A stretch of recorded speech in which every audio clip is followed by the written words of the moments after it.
కన్నెతా నిటు తూగ కలువ పూచాయ అటు తూగి ఇటు తూగి అపరంజి ముద్ద వీక్షించుచుండగా వెదురు మోసట్లు పెరిగి పిండిలి ఈడు పిల్లయ్యనంతా. ఆ తల్లి పుట్టి పుట్టగానే పాల సముద్రంలో కెరటాలు ఇలా ఇలా వెడుతుంటే ఉయ్యాలలో ఊగుతున్నట్టుగా ఊగుతోందిట. అటు ఊగినప్పుడు కలువ పూఛాయ, ఇటు ఊగినప్పుడు తామర పూఛాయ. అటువంటి ఛాయతో మెరిసిపోతోందిట అమ్మవారు. కల్పద్రుమంబున కలికలంబోలి తనువున పులకలు దట్టమైదిగుడా బారజాచి ప్రమోద భాష్పముల్ రాల. కల్పవృక్షం ఎంత సంతోషపడిపోతుందో అలా తన కడుపున పుట్టినటువంటి కూతుర్ని చూసుకుని పాలసముద్రుడు పొంగిపోయాట. ఆడపిల్లని చూసుకుని, ఆడపిల్ల పుడితే 7 తరాలు తరింపచేయగలిగినటువంటి పిల్ల పుట్టిందని తండ్రి అలా పొంగిపోతాట.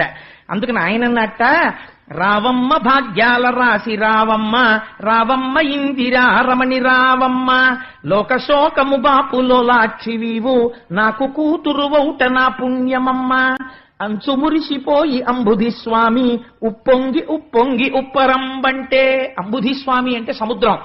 అమ్మా, లోకుల కష్టాలు తీర్చే లక్ష్మివి నా కడుపున పుట్టావమ్మా అంటే వేరొకరి ఇంటికి లక్ష్మిగా నేను కన్యాదానం చేయగలను, ఆడపిల్లవి పుట్టావని పొంగిపోయి అంబుధి స్వామి ఆకాశం అంటే సముద్రం ఆకాశాన్ని అంటుకుందిట. అంత సంతోషపడిపోయట. సఖియను మంగళ స్నానమాడింప వాసవుండర్పించ వజ్రపీఠమ్ము. భాగవతంలోంచి యథాతథంగా చెప్పేస్తున్నారు చూడండి. సఖియను మంగళ స్నానమాడింప వాసవుండర్పించ వజ్రపీఠమ్ము, పూతన దీజలా పూర్ణ పుణ్యా కలశాలతోడ దిగ్గజములవ్వేళ, జలజాత గంధికి జలకమ్ములార్చే బంగారు సరి గంచు పట్టు పుట్టమ్ము, కట్టంగ సుతకిచ్చ కలశవారాశి అంటే సముద్రుడు పట్టుపుట్టాన్ని తెచ్చిచ్చాడు కట్టుకోమని. వెలలేని నగలిచ్చ విశ్వకర్ముండు రాజీవముఖులైన రంభాదులంతా, కురులును నగతువ్వి కుప్పెలు పెట్టి కీల్జడ సవరించి కింజల్క ధూళి, చెదరని క్రొవ్విరుల్ చిక్కగ ముడిచి కలల పుట్టిన ఇండ్లు కన్నుదమ్ములకు, కమ్మని కవ్రంపు కాటుక దిద్ది వెన్నెల తేటయౌ వెడదమో మునకు, గుమ్మడి విత్తంత కుంకుమ పెట్టి. రంభాదులు వచ్చారట. వచ్చి అమ్మవారి యొక్క కేశపాశాన్నంతటినీ దువ్వి చక్కగా జడేసి పూలు పెట్టి అమ్మవారి కన్ను యొక్క కింది భాగాన్ని వేలుతో ఇలా కిందకి లాగి అందమైన కాటుక తీసి అమ్మవారి యొక్క కన్నుకి అలా వేలుతో కాటుక పెట్టేరట. పెట్టి గుమ్మడి విత్తనమంత కస్తూరి బొట్టు అమ్మవారి యొక్క లలాటమునందు అలంకారం చేశారట. అత్తరు జవ్వాజి అగరు చందనము హత్తించి తనువల్లె కామె ముందటను నిలువుటద్దంపును నిలిపిరంతటను. అమ్మవారికి ఒంటికి కస్తూరి జవ్వాజి ఇలాంటివన్నీ రాసి నిలువుటద్దం తీసుకొచ్చి ఆవిడ ముందు పెట్టారట. చూసుకోమ్మా ఎంత అందంగా ఉన్నావో అని. నిజంగా మహానుభావుడు పోతన గారు ఎలా దర్శించారో ఈ రచన చేసినటువంటి ముదివర్తి కొండమాచారుల వారు అలా దర్శనం చేశారండి. ఆడపిల్ల సాధారణంగా అంతా అలంకారం చేసేసి చూసుకో అమ్మా అని అద్దం పెడితే వెంటనే ఒక పని చేస్తారు, ఓసారి ఇలా అనుకుంటారు. అలా ఆయన ఎంత దర్శనం చేశారో చూడండి. తనురూపు శ్రీ లక్ష్మి దర్పణం బందు కనుబొమ్మ నిక్కగా కనుగొని నవ్వి, సింహాసనము డిగ్గి చెంగల్వదండ చేదాల్చి అచ్చరల్ చేరికొల్వంగా, కుచ్చెళ్ళు మీ గాళ్ళు గునిసియాడంగా, గరుడ గంధర్వ రక్షస యక్ష దివిజ సంగ మధ్యమునకు సరుగున వచ్చే. ఆ చేతిలో చెంగల్వ పూలదండ పట్టుకుని ఆ యక్ష రాక్షస కిన్నెర కింపురుష గణాల మధ్యలోకి లక్ష్మీదేవి వచ్చిందిట. చెప్పచోద్యంబైన శృంగారవల్లి మొలక నవ్వుల ముద్దు మోమును చూచి, సోగ కన్నుల వాలు చూపులు చూచి, ముదురు సంపంగి మొగ్గ ముక్కును చూచి, అమృతంబు దొలకెడు అధరంబు చూచి, సిగ్గులు సుడివడు చెక్కిళ్ళు చూచి, ముత్యాల మెచ్చని ముని పండ్ల చూచి, పాలెండ్లపై జారు పయ్యద చూచి, జవజవమను కౌసు సౌరును చూచి, గుండ్రని పిరుదుల కుదిరిక చూచి, కమనీయ కల హంసగమనంబు చూచి, మొగమన కందమౌ మొటిమను చూచి, మధుసూదనుడు తక్క మగవారలెల్లా వలపు నిక్కాక కూవశవత్తులైరి. అమ్మవారికి చక్కటి బొట్టు పెట్టి ఇలా సోగ కన్నులతో చూస్తూ ఆ చెంగల్వ పూలదండ పట్టుకుని అమృతం లాంటి ఆ అధరంతో ముత్యాల్లాంటి పళ్లతో పెద్ద కేశపాశంతో మంచి పట్టుపుట్టంతో అమ్మవారు నడిచేస్తుంటే చిత్రం ఏమిటంటే దృష్టి తగలకుండా ఈశ్వరుడు ఓ చిన్న ముఠి ఒకటి పెట్టాట ఈ అధరం కింద. అందుకని చెప్పి అటువంటి ఓ నల్లటి ముఠి ఒకటి, ఆ ముఠిమతోటి వస్తుంటే మగవారులందరూ వలపు పొందారట, ఒక్క మధుసూదనుడు తప్ప.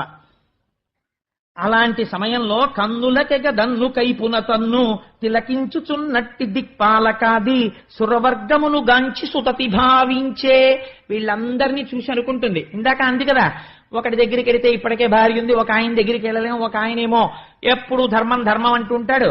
అది చెప్పడానికి ఒకడంట రాని వాడొకడు జారుండు, ఒకడు రక్త పిపాసి ఒక్కడు జడధి, ఒక్కడు తిరిపెగాడొకడు చెంచలుడు, కాయకంటి ఒకండు కటికవాడొకడు, ఒక్కటి తరకైన ఒక్కటి తాలు. ఒక గుణం ఉంటే ఒక గుణం లేదు.